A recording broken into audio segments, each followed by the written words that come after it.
আজকে আমরা জানতে চলেছি মৃত ব্যক্তি মারা যাওয়ার পর বাড়ির চারপাশে কি ঘোরাঘুরি করে। তো এই ব্যাপারে আমাদের আজহারী সাহেব কি বলেছে সেটা একটু আমরা দেখে নেব। তো কি ব্যাখ্যা করেছে চলো দেখে নেওয়া যাক। মৃত ব্যক্তির আত্মা এতেকালের পর 4 দিন বাড়ির চারপাশে ঘুরে, এই মর্মে কোনো সহি বর্ণনা বিষ্ণু ইসলাম এবং সাহাবাদের কাছ থেকে পাওয়া যায় না।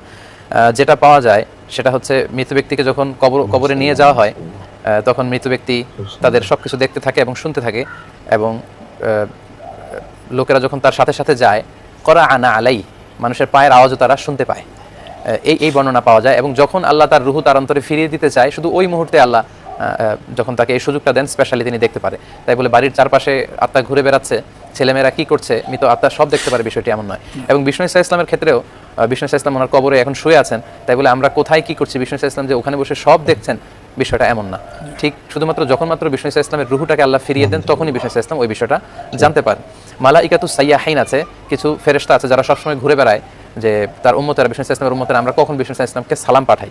তো এই দুরুদ এবং সালাম যখন আমরা বিষ্ণু নবীর উপর পড়ি, তারা আমার এবং আমাদের পিতার নাম সহ বিষ্ণু ইসলামের কাছে সেটা পৌঁছান, এবং বিষ্ণু ইসলাম বলেন ফাইয়ারুদ্দু রুহি, আল্লাহ তখন আমার রুহটা ফিরিয়ে দেয়, এবং ঠিক তখনই আমি জানতে পারি যে কে আমাকে সালাম পাঠালো। তো এটা আল্লাহ স্পেশালি যদি কারো ক্ষেত্রে চান যে তার রুহু ফিরিয়ে দিবেন, তখনই সে এটা অবলম্বন করতে পারে। তাই বলে তার রুহু আত্মা এসে ঘরের চারদিকে ঘুরে বেড়ায়, 4 দিন পর্যন্ত থাকে, এই মর্মে কোনো সহি বর্ণনা পাওয়া যায় না।